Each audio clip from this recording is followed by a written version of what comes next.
Every ancient aqueduct, every Roman waterway, every hydraulic structure built before the industrial era shares something nobody discusses. They were built around the same pressure ratio.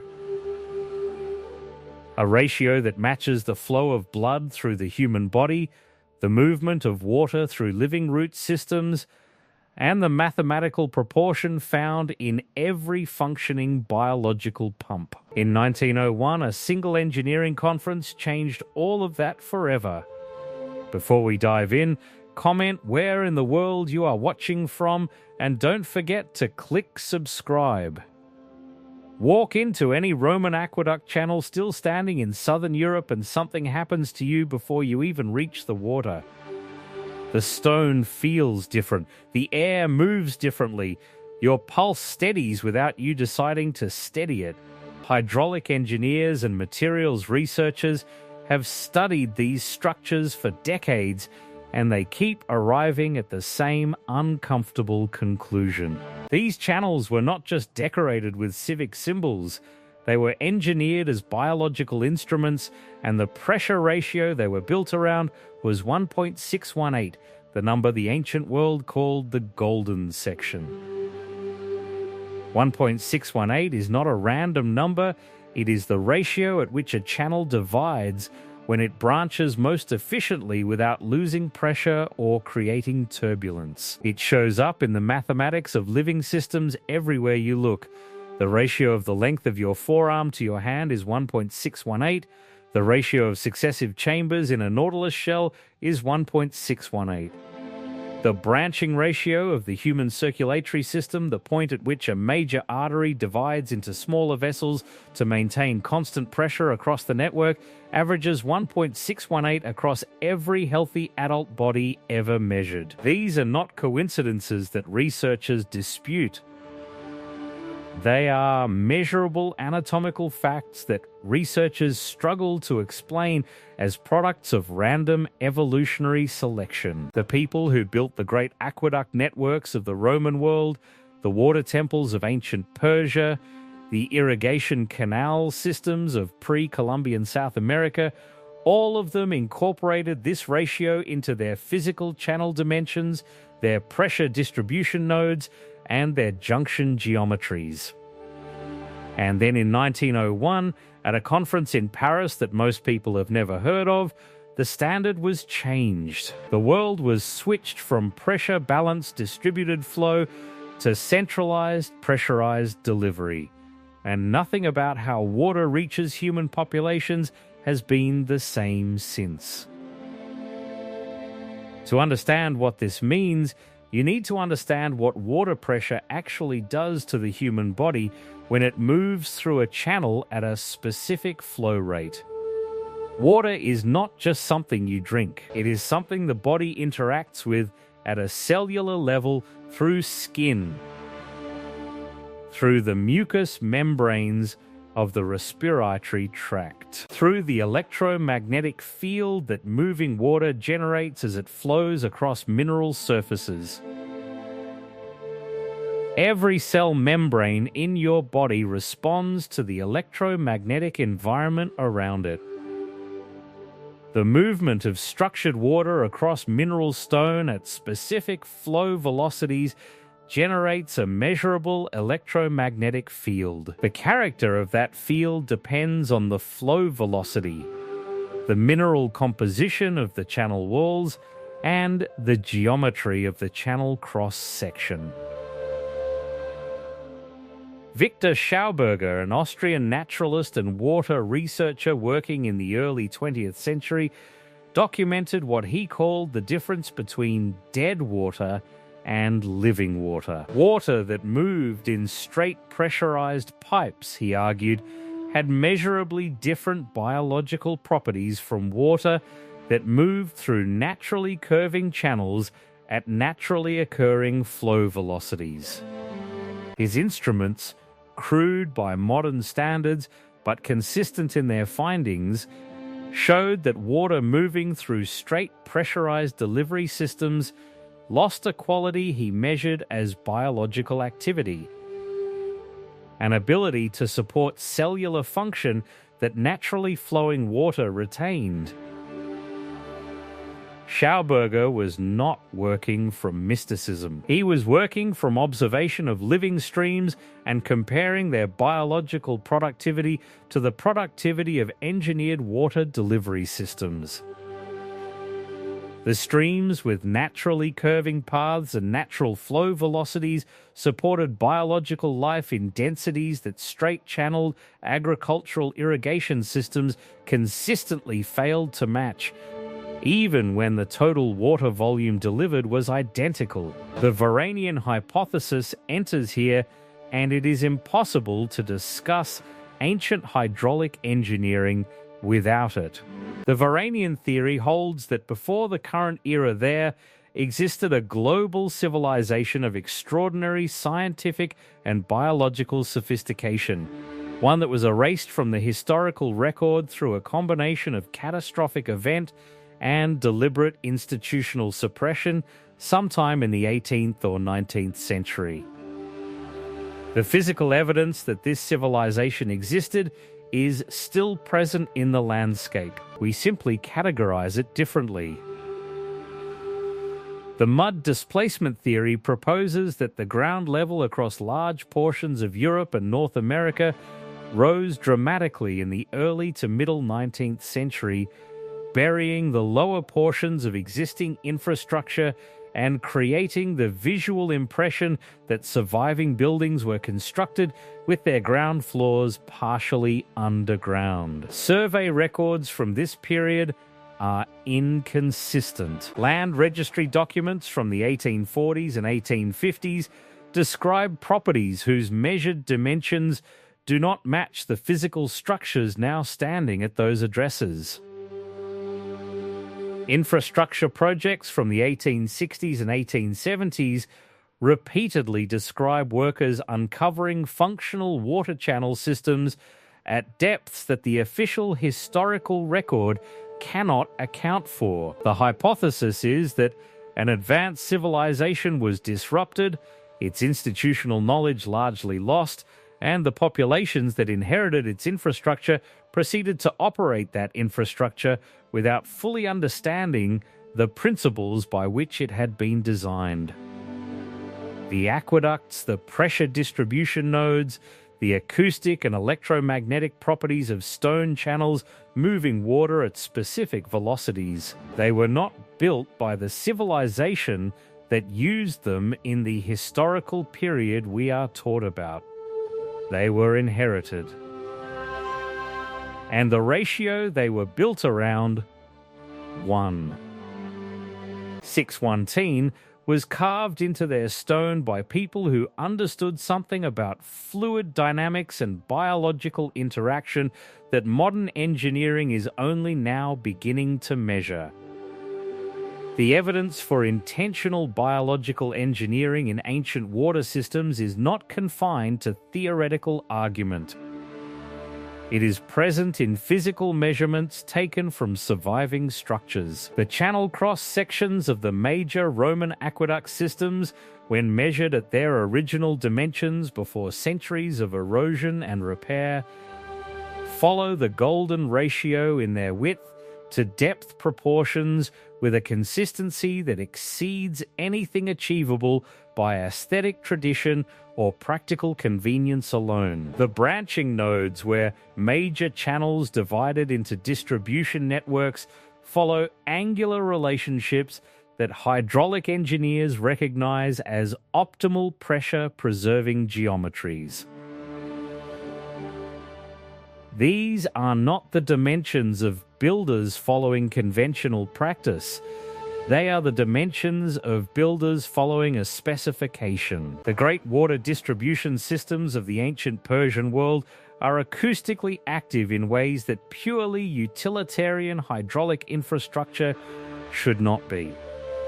The underground Qanat channels of central Iran, some still functioning after more than 2,000 years of continuous use, produce a measurable low-frequency resonance as water moves through them at their designed flow velocities. The frequency produced varies with channel width and depth, according to a relationship that acoustic researchers have confirmed is not accidental.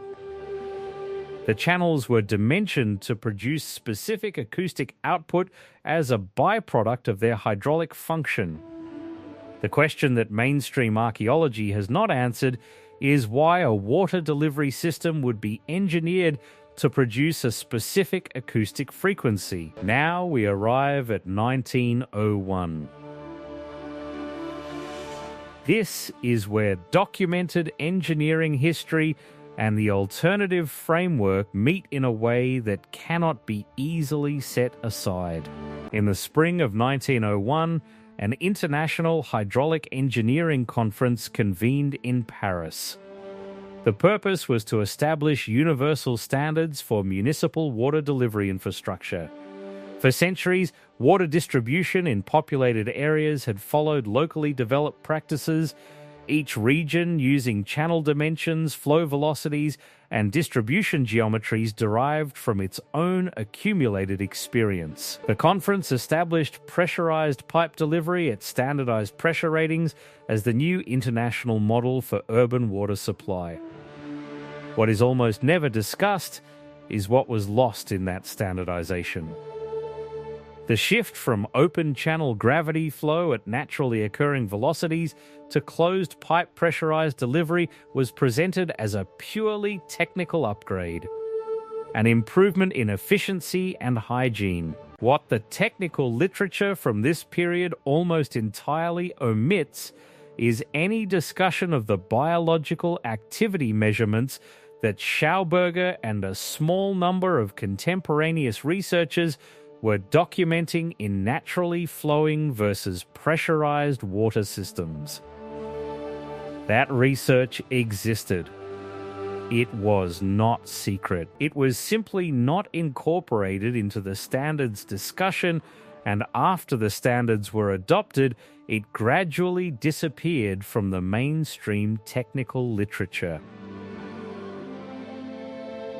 The biological argument against pressurized, standardized water delivery rests on the same observation base that Schauberger documented. When water moves through straight pressurized pipes at velocities determined by pump pressure rather than by gravity and channel geometry, the structured molecular organization that naturally flowing water maintains is progressively disrupted. Researchers in the field now called water memory science, a discipline that occupies an uncomfortable position between mainstream biophysics and fringe research, have documented that water exposed to natural flow conditions retains organizational properties measurably different from water that has passed through pressurized mechanical systems. The research is not accepted by mainstream water science as conclusive, but the direction of the findings is consistent across multiple independent research groups working in Europe, Japan, and North America over the past 4 decades. Naturally flowing water at golden ratio channel geometries appears to support cellular hydration more efficiently than pressurized pipe water of identical chemical composition. It appears to produce measurably different effects on plant growth, on microbial culture health, and in preliminary human studies on inflammatory markers in regular consumers. Pressurized pipe water does not produce these effects. It is not that pressurized municipal water is obviously harmful, it is that it is measurably different in a direction that matters when you consider that the human body is approximately 60% water, and that every cellular process in that body depends on the quality of the water available to it. If you spend your entire life consuming and bathing in water that has been pressurized through straight pipes, stripped of the flow geometry that the ancient builders understood, and delivered at velocities determined by infrastructure economics rather than biological optimization, The cumulative effect of that difference across a lifetime is significant, and that is precisely the condition that every person born into a modern municipal water system inhabits from birth. The Varanian framework asks a question that conventional hydraulic engineering history cannot satisfactorily answer. Why do ancient water systems on multiple continents, in cultures with no documented contact, follow the same geometric ratios, the same branching proportions, and the same flow-velocity relationships? Knowledge that the civilizations officially credited with building these systems should not have possessed in quantitative form.